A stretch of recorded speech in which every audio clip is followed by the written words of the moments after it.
দক্ষিণ আফ্রিকায় নিজ ব্যবসা প্রতিষ্ঠানের সামনে মাথায় পিস্তল ঠেকিয়ে নোয়াখালীর প্রবাসী ব্যবসায়ী আবু নাসের শামীমকে গুলি করে হত্যা করেছে সন্ত্রাসীরা। ২১ এপ্রিল জোহানেসবার্গের পার্শ্ববর্তী বারা এলাকায় এ ঘটনা ঘটে। নিহত শামীম নোয়াখালীর কোম্পানীগঞ্জ উপজেলার চরকাকড়া ইউনিয়নের ৮ নম্বর ওয়ার্ডের বাদামতলী এলাকার গনু সারেং বাড়ির মৃত আব্দুর রশিদ মিয়ার ছেলে। তিনি ৪ ছেলের জনক ছিলেন।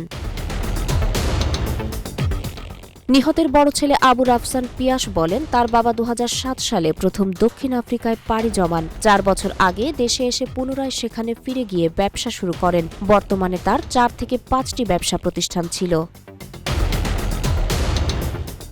নিহতের ছেলে জানান, কিছুদিন আগে একটি বড় দোকান বিক্রি নিয়ে তার বাবার সঙ্গে নোয়াখালীর এক ব্যবসায়ীর বিরোধ সৃষ্টি হয়। সম্প্রতি বিষয়টি নিয়ে তাদের মধ্যে ফের মনোমালিন্য দেখা দেয়। দোকানটি বড় হওয়ায় বড় ক্রেতা পাওয়া যাচ্ছিল না। পরবর্তীতে নিরাপত্তার জন্য দোকানে বুলেট প্রুফ গ্লাস স্থাপন এবং ব্যক্তিগত নিরাপত্তা কর্মী নিয়োগ দেওয়া হয়। ঘটনার দিন বিকেলে তিনি দোকানের সামনে নিরাপত্তা কর্মীর সঙ্গে কথা বলছিলেন। এ সময় আগে থেকে ওঁত পেতে থাকা সন্ত্রাসীরা তার মাথায় পিস্তল ঠেকিয়ে পরপর ৬-৭ রাউন্ড গুলি করে।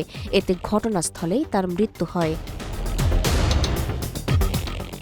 এ ঘটনায় প্রবাসী বাংলাদেশি কমিউনিটিতে গভীর শোকের ছায়া নেমে এসেছে। নিহতের পরিবারের পক্ষ থেকে হত্যাকাণ্ডের সুষ্ঠু তদন্ত ও মরদেহ দেশে ফিরিয়ে আনার দাবি জানানো হয়েছে।